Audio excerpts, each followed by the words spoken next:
Hello students, welcome to our online classes. I am Mrs. Nehal More, and children, today we are going to learn chapter number 4 of civics, key elements of democratic government. I repeat again, key elements of democratic government. So this is very easy and interesting topic, dear children. See, can you see in this entire chapter we are going to learn about the democracy of India and South Africa. We are going to learn about the democracy of India and South Africa. So let's begin the chapter. Okay. South Africa is a country that has people of several races. South Africa is a country that has people of several races. Races means what here? Means it's not the race which you run in, for example, running race and all. Races means people having similar looks. For example, you can easily identify Chinese people, right? You can easily identify American people. You can easily identify African people by their looks. And Indians are different. So these are different races where we can identify the people from their looks. Understood? These are called races. For example, now see, in the races, some are black. Okay, African people are mostly black, we know it. South Africa is a country that has people of several races. Not only black, there are several races in Africa. Okay, now there are black people who belong to South Africa. Black belong to South Africa. White who comes there to settle.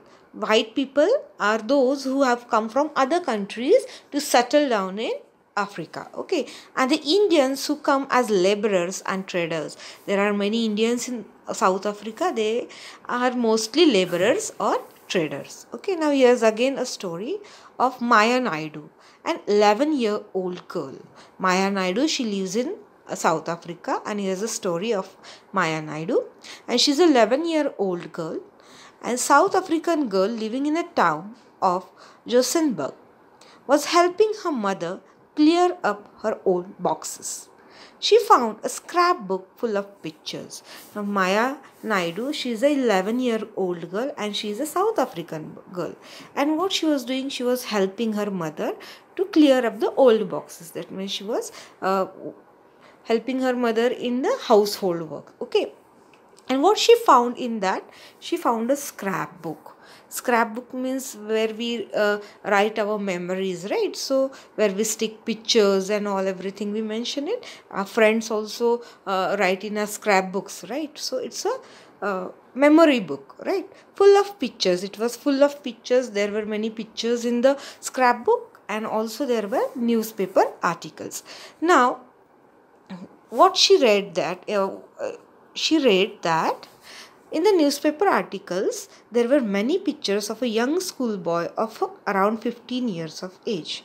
When she asked her mother who the boy was, when she saw it, what she sees that there are many pictures of one boy, and she curiously asked her mother that who is he? So her mother replied, his name is Hector Peterson. What is his name? Hector Peterson. Now let's learn who is Hector Peterson. Okay.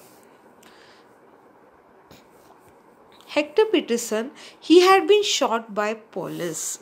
See, now this is what we are learning about South African government. Okay, so Hector Peterson was shot by police. Okay, and how much year old he was? See now, okay, that we will learn afterwards. Maya was shocked. Why? She asked. When she heard that a small boy or a school-going boy was shot by a police, then she asked why? Why was he shot by a police? Why was he killed? Her mother explained that South Africa was earlier governed by apartheid laws. Now what is the meaning of apartheid laws? Apartheid means a separation on the basis of race. Now I have already taught you what is the meaning of race. Race means people belonging to similar look. For example, you have seen now black peoples, mostly they belonging to South Africa. Europeans or Americans are white in color. So on basis of color, on basis of skin type, on basis of their hair look and all, eyes and all, they divide people. So Africans were, apartheid means what? Separation of the people on the basis of the race, that on the basis of the looks. Okay, South African people were divided into white. Now remember, South African people were again divided into white, black, Indian and colored races. So South Africans were divided into which races? White, black, Indian and colored races. According to the law, the races were not allowed to mingle with each other. Mingle means what? To stay with each other or to meet each other. Okay, so they were not allowed to stay connected, means white will not get attached to the black, blacks will not get mingled with Indians, Indians will not get mingles with any other race. So they were not allowed to meet each other or get friendly with each other. Okay, so or they were also not allowed to live near each other and even use the common facilities. They were not allowed to live near each other and also use common facilities. So Maya could not believe her ears, means she couldn't believe that how come people distinguish between the races, how come people be so unjust. Okay, she couldn't believe her ears. Maya's mother sounded angry when she spoke about the life under apartheid. She was very angry. She was very frustrated when she was talking about all these things to her daughter.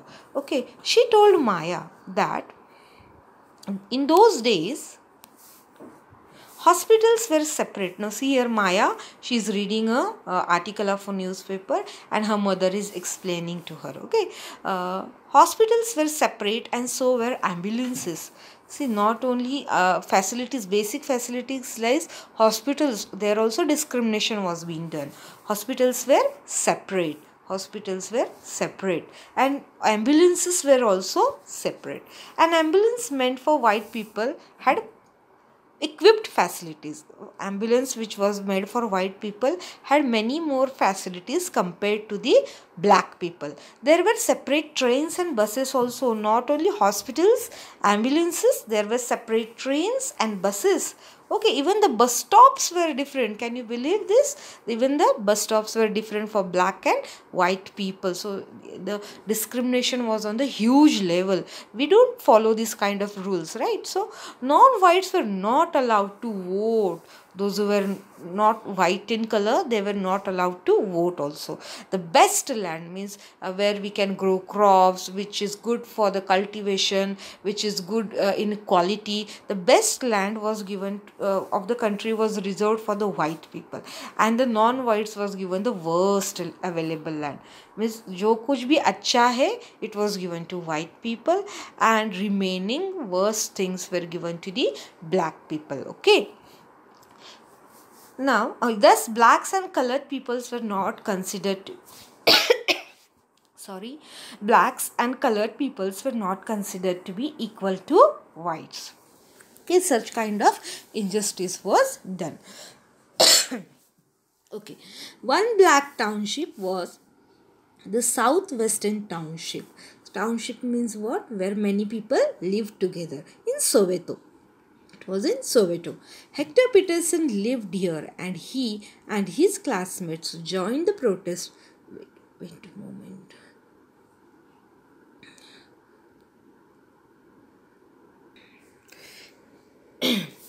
Sorry. One black township was a Southwestern Township. Township means what? Where people live together. It was in Soweto.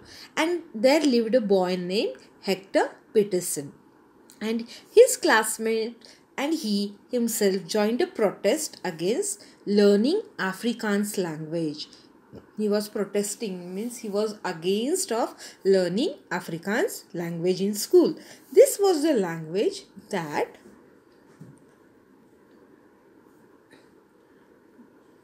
whites spoke. This was the language that whites spoke, means white people spoke this language.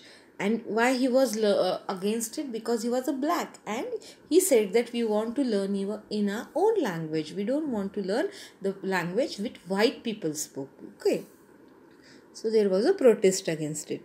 Hector Hector and other school students were being forced to learn this language, but they wanted to learn their own language. And which is their language? African, South African native language is Zulu. You have to keep this in mind, okay? So they wanted to learn in Zulu language. The South African police beat up the protesters mercilessly, means the police beat all those students like hell, means they beat them mercilessly without having any concern about them. They just beat them very badly, okay? And also they did shot a fire on the crowd, and one bullet killed Hector. So Hector was killed in that shooting. And when was it done? It was the day of 16 June 1976. Okay, now African National Congress, a group of people who led the struggle against apartheid, and their most well-known leader Nelson Mandela. You have to keep this in also mind. Nelson Mandela, he was how we have Mahatma Gandhi in our country. Same way, Nelson Mandela had worked tremendously against this injustice, and his efforts came into succeed, okay? Now what happened? Finally, they succeeded in 1994, and South Africa became the democratic country in which people of all the races were considered equal. So Nelson Mandela was their leader, and he worked and he fought against the apartheid system for many years, and finally he succeeded in 1994, and South Africa became a democratic country. Democratic country means what? Where each and every person is treated equally with all rights. Understood? In which people of all races were considered equal, where everybody was considered equal. There was no difference between blacks, whites, Indians or other races. Okay. Now next, participation.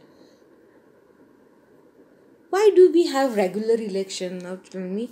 Now up till now we have learnt about South Africa, right? South African government. Now let's come to the Indian government. Why do have regular election? Why do you think that we should have regular election? Once the government is elected, let it run for so many years. What will happen? Why the elections are conducted again and again? Why do you think so? That we will learn now. Okay. You have already read in the previous chapter that people make decisions in the democracy. We elect we elect our representative, and that representative makes decision on behalf of the people, and so we have given right to take decision in the democracy. Through voting, in election people elect their leaders. Voting से क्या होता है? We elect our leaders, and these leaders work for us, right? Next, these representatives take decisions on behalf of the public. Understood? So other ways of participating. Wait a moment. Okay. In doing so, it is assumed that they will keep in mind the voices and interest of the people. While taking decisions on behalf of public, they have to keep the mind that it should be in favor of everyone, and it should be in favor of interest of the people. Because of taking any such decision, people should not be affected in the reverse way or a bad way. Understood? So all governments are elected or fixed for fixed periods. In India, this period is for 5 years. In India, we have elections after every 5 years. You have to keep this in mind. This is very important. It will come for fill in the blanks. In India, we have elections after every 5 years. Once elected, government can stay in power only for that period. A government can run in or can stay in power only for how many years? 5 years. After 5 years, the government is changed. Okay, if they want to continue to be in the power, then they have to be re-elected by the people. This is a moment when people can sense their power in the democracy. See, dear children, if any government want to continue, everybody's wish is the same, right? They want to stay in power for the longer time. If a specific government wants to stay in a power for a longer time, then what they are supposed to do? They have to work for the people. If they will not work, or if they will not prove themselves as a better better government, why the people will choose them for the next time? They will not choose. Yes. So for this, the quality is maintained by this. Understood? The quality of the government is maintained by the re-elections.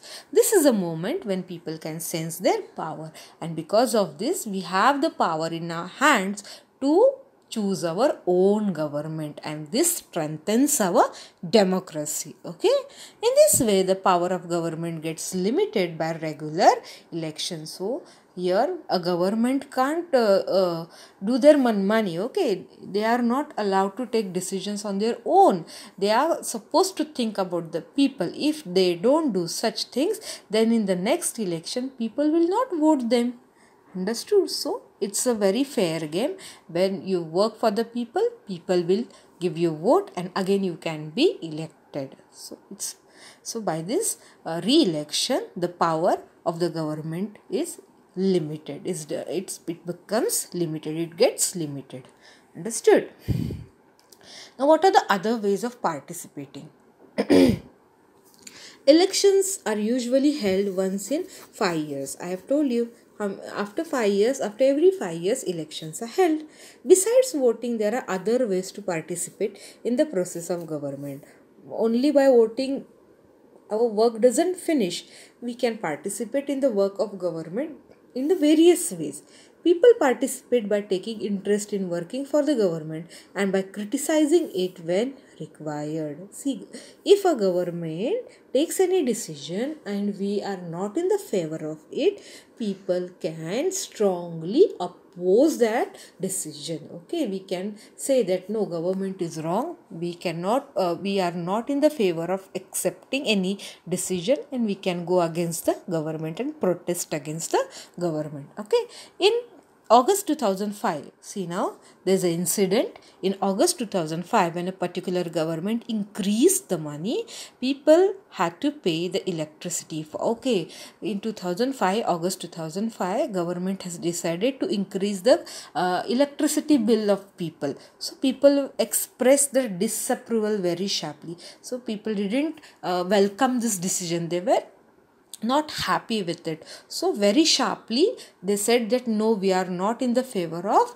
increasing the light bills, okay, electricity bills. So they took out the rallies and also organized the signature campaigns. Signature campaigns means they will write whatever whatever things they are against it, and then they'll take the signatures of many people who are in the favor of it. Understood? Whatever demands they have, they will write on a paper, and those demands are means whichever people are favor in with that demands, they will sign below it. Okay, so this is the signature campaign. The government tried to explain and defend its decision, but finally listened to the people's opinion. So government tried to explain that why it was necessary that electricity bills should be increased, but the people didn't listen, and at the last government gave up of the plan of increasing electricity bills. So this is the power of people. So everything is not in the hand of government, like how monarchy government is that whatever king's decision is nobody can ask question to the king, nobody can give any suggestion to the king. Whatever he feels, he can make decision. This doesn't happen in democracy. In democracy, people have complete right to go against the government and tell whatever things they are in favor with. Understood? The government had to change its decision. See now, in this case only you will find that government decision was changed because of the people's protest. Okay. Now, there are many ways in which people express their views. Now, we have seen how people express their views. Okay, now let's understand what are they. These includes, these include dharnas, rallies, strikes, signature campaigns, etc. Which are they? Dharnas, rallies, strikes, signature campaigns, etc. Things that are unfair and unjust are brought forward. Things which are not good, which are unfair, which are unjust, they are brought forward. How they are brought forward? From newspaper, magazines, TV, also play an important role in discussing government issue and the responsibilities. Understood? While it is true that democracy allows people to participate, it is also true that not only sections of people are actually able to do so. So now every people is allowed to participate in the democracy, but each and every people doesn't so if something is done wrong with me, all the people doesn't have courage to go against the government, right? Another way of people to participate is by organizing themselves into the social movement that seek to challenge the government and its functioning. Members of the minority committee, Dalits, Adivasi, women, and other are often able to participate in this manner.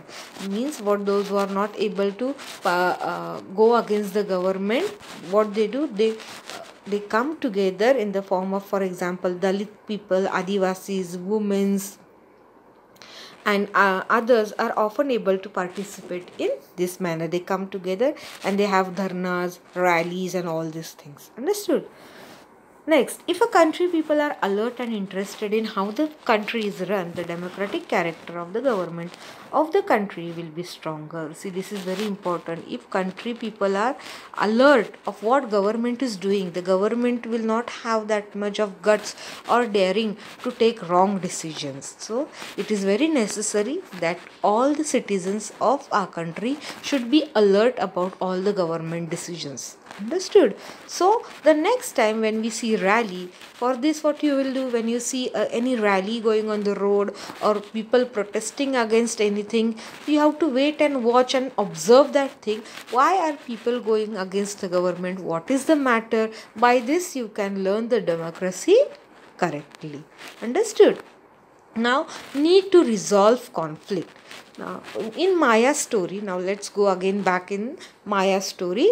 In Maya's story, you read about how the conflicts can often lead to violence and death because one group decides that it is all right to use force to prevent the other group from protesting. What we have learned in Maya's story? That, just a moment, okay. In Maya's story, what we have learned? In Maya's story, we read that in one group, that means the police had decided that it is nothing matters if we fire on the people, nothing matters if we beat them mercilessly. So if such group decides against any other group which is wrong, see, if they force to prevent the group from protesting, means if they say that we can do anything with these people if they are protesting, this is also wrong. Okay, conflict occur when people of different cultures, religion, region, or economic background do not get along with each other.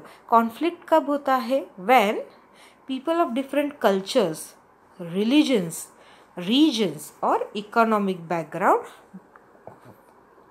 do not get along with each other, or means they are not mixed with each other, they do not understand each other properly, or when some among them may feel that they are being discriminated against, or some of them may feel that we are being treated unequally by the other. So there is a conflict. Conflict means what? Bhedbhav. Understood?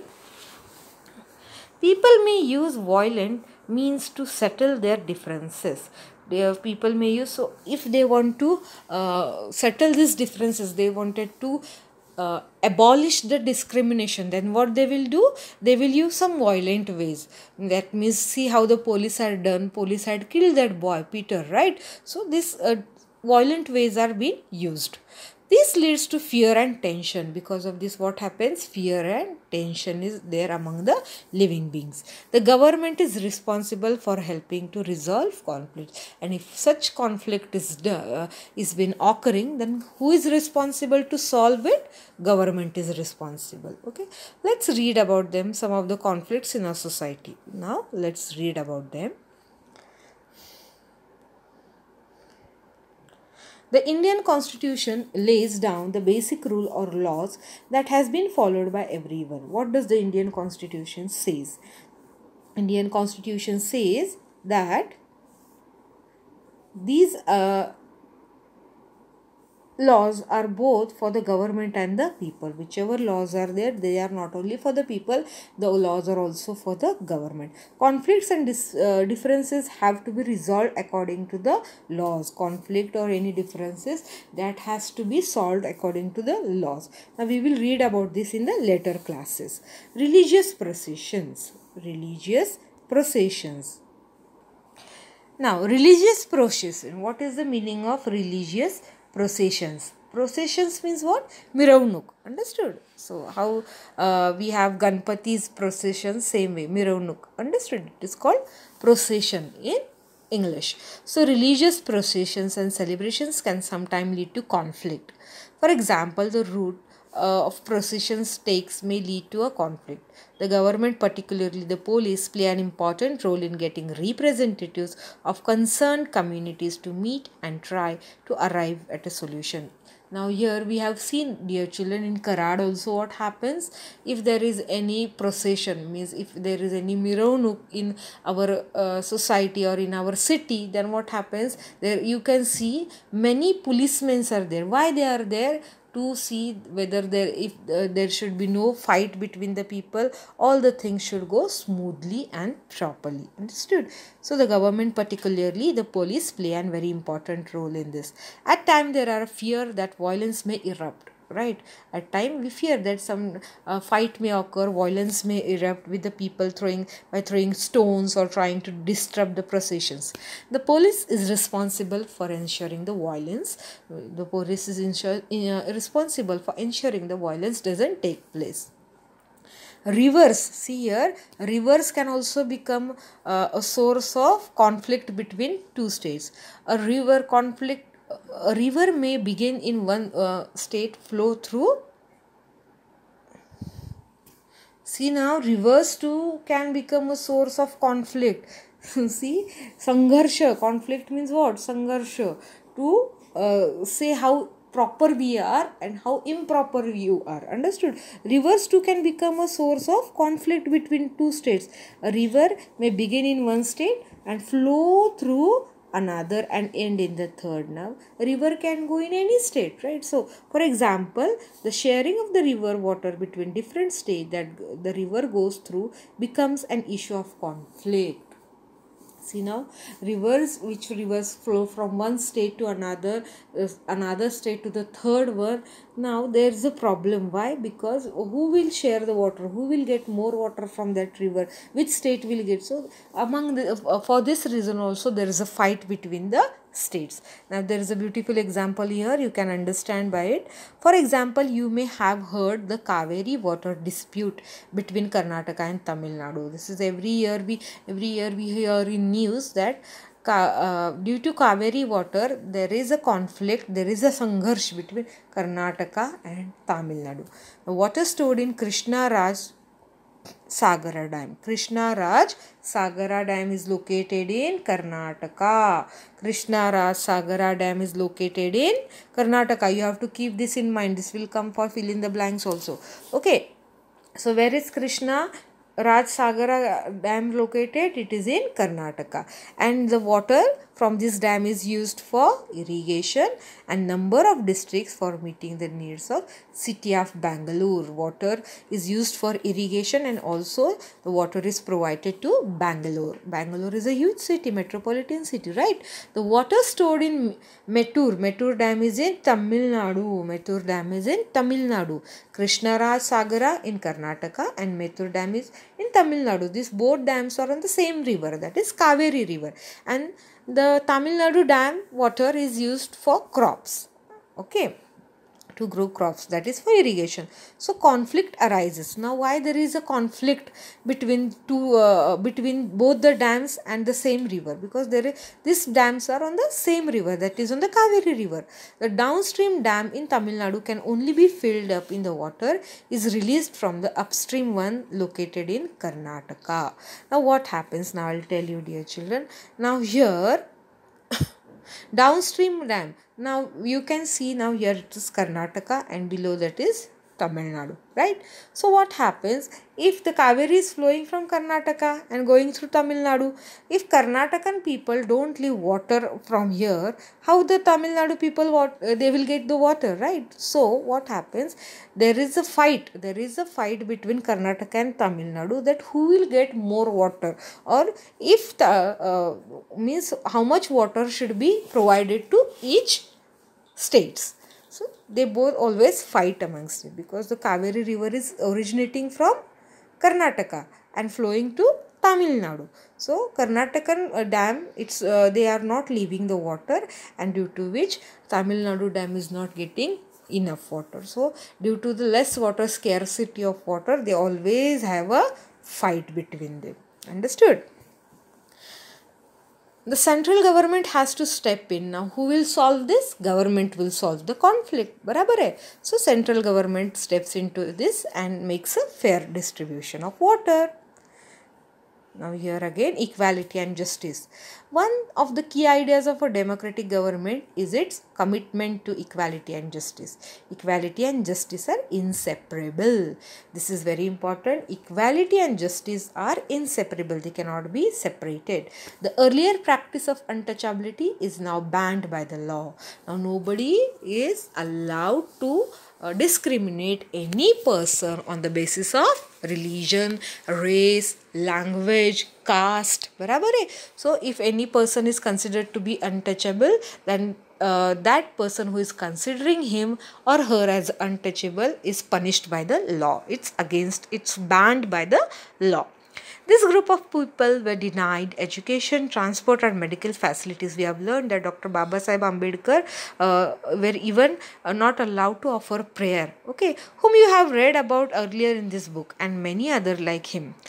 Realize that such practices must not continue and that justice can be achieved when. Okay, well, this is not happening now, right? The government also recognizes this and makes special provisions for groups within society that are unequal. For instance, in our society, there is general tendency to value the care of boy child more than a girl child. See, in our society, what happens? Mostly when you see the girl child is being neglected and boy's child are being given special attention. Nowadays, this doesn't happen, but mostly it used to happen in the past times that boys are given more importance than girls. Actually, this is very, very wrong, and everyone should be treated properly. This means that society does not value the girl and the boy child equally. This is unjust. This is not proper. This is unjust. In this context, the government steps in to promote justice. So, to remove these unjust things from the society, government is promoting some laws. For example, Beti Bachao, Beti Padhao. Then so many things, many more facilities are being given to the girls. Understood? So such kind of things, government steps are being taken to promote the justice. Okay, so that girls are unable to overcome the injustice that they are subjected to. Thus, it is possible that fees for the girls might be waived or lowered in the government schools or colleges. So, I think by this we have come with the end of the chapter. I hope you have learned. Yes, it's done. So, I will give the PDF also. By this, our portion for first term is over, children. If you want to watch previous videos, you can go on the channel and you can learn and revise all the entire chapters. Thank you. Thank you for watching. Have a nice day.